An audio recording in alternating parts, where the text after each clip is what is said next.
আপন বেহেশতে দিছিলা আশ্রম সেই বেহেশতে গন্ধম কেন করছিলা তৈয়ার আমার মাওলা গো।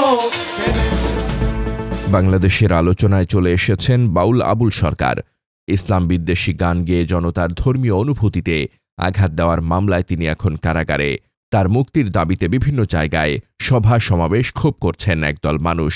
কিন্তু এসব কাজকে বাংলাদেশ বিরোধী বিশ্ব ষড়যন্ত্রের অংশ বলে মনে করছেন কনস্পাইরেসি থিওরিস্ট বা ষড়যন্ত্র তত্ত্বকারীরা।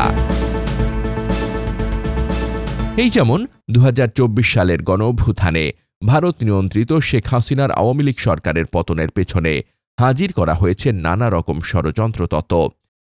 বাংলাদেশ থাকবে না বাংলাদেশ। এর অংশ হিসাবে ভারত ও তার সমর্থকদের পক্ষ থেকে বাংলাদেশকে মৌলবাদ জঙ্গিবাদের তকমা দেওয়ার চেষ্টা করা হচ্ছে। ভারতীয় গণমাধ্যম প্রায়ই মিথ্যা ঘটনার ওপর দাঁড়িয়ে বাংলাদেশে মৌলবাদের বিস্তারের গল্প বলছে।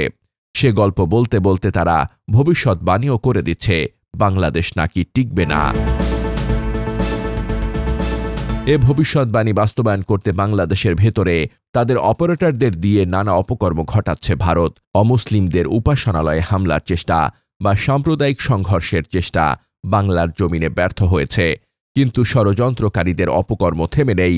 ষড়যন্ত্র তত্ত্বকারীরা বলছেন, অভ্যুত্থান পরবর্তী বাংলাদেশে সংসদ নির্বাচন নিয়ে চলছে বড় ধরনের গেম।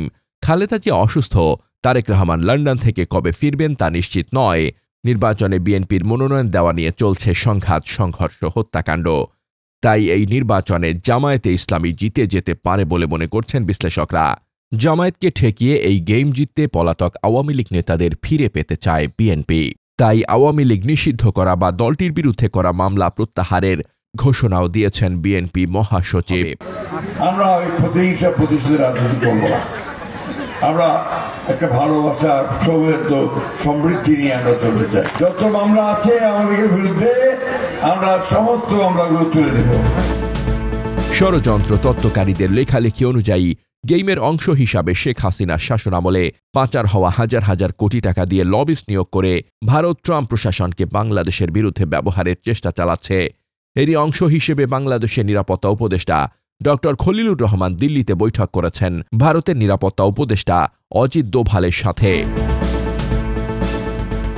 বৈঠকে দুই উপদেষ্টার মধ্যে নরম গরম অনেক আলোচনার কথা খবর হলেও অনেক আলোচনা বাইরে আসেনি। যেমন বাংলাদেশের নিরাপত্তা উপদেষ্টার সাথে দোহায় ভারত, যুক্তরাষ্ট্র ও আওয়ামী লীগের নেতাদের বৈঠকের বিষয়বস্তু কী ছিল তা প্রকাশ করা হয়নি।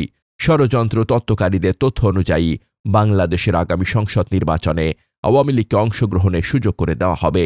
সেটা সম্ভব না হলে স্বতন্ত্র প্রার্থী হিসেবে গণতন্ত্র চর্চায় নামবেন আওয়ামী লীগ দলীয়রা।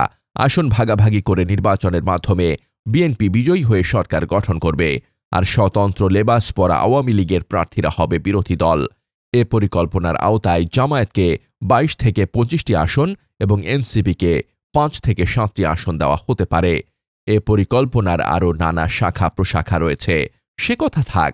কিন্তু এখানে বাউল আবুল সরকারের ভূমিকা কি? তার ভূমিকা খুব সোজা। তাকে ষড়যন্ত্রের ঘুঁটি হিসেবে ব্যবহার করা হচ্ছে।